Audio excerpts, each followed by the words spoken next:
This is a Laverta SF1 that I currently have available. It's as close to a new Laverta as you will ever find in the world that I know of currently available. It has a genuine 215 miles. The previous owner insisted it was test miles and that it was actually never registered in the US, whereby of course it was imported in the early 70s there. So we're going to have a look around it. I promised a video, and we'll see what's wrong with it. We'll start with the paint. It is of course the original paint.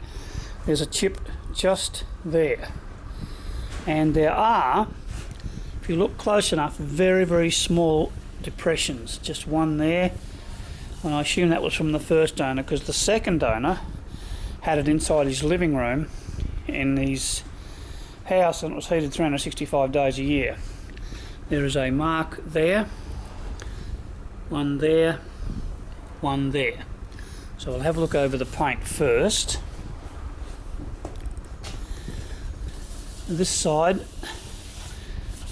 is perfect as far as I can see, and the top is perfect. Okay, so there's the marks on the paint. Let's have a look at the side cover. You can see there, tiny chip. Now the first owner, this was a dealer in Massachusetts, and that sticker on the chain guard is in fact that owner right there.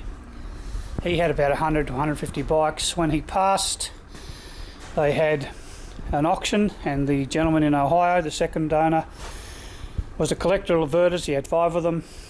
He bought it, and as I said before, he stuck it in his living room. Now, I'll talk about a little bit of damage from storage and movement. This happened in the container. It touched the end of the container, and I have a brand new genuine set of Tomaselli grips, identical to the ones that are on there. I can either install them or I can hand them to the new owner. Now we'll start with the forks. The forks tubes are perfect. There's a tiny little bit of chip here. When I got it, the guy actually put tape on it to protect it. Original Seriani's, of course.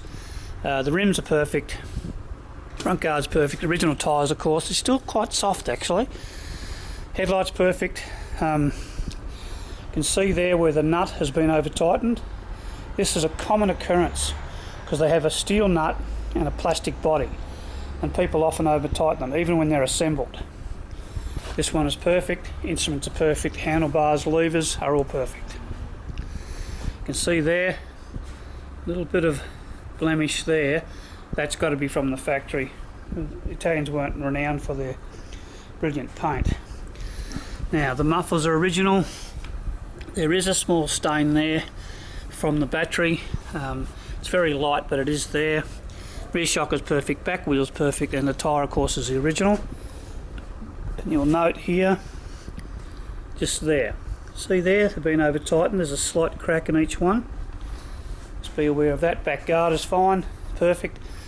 Seat has a tiny little chip there, but no tears or cuts. It's perfect.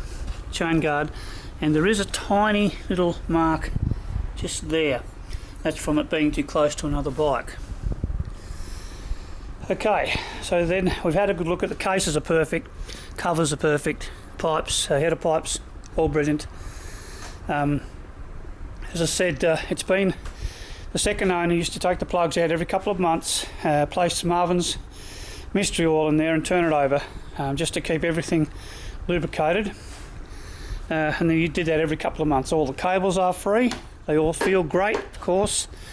Even though it's been not used, it's still in perfect condition. It is, of course, obviously matching numbers. It's a tiny little chip just there. And see there's a little piece off the rubber. That was probably just from sitting next to a bike. So I've got another set of grips.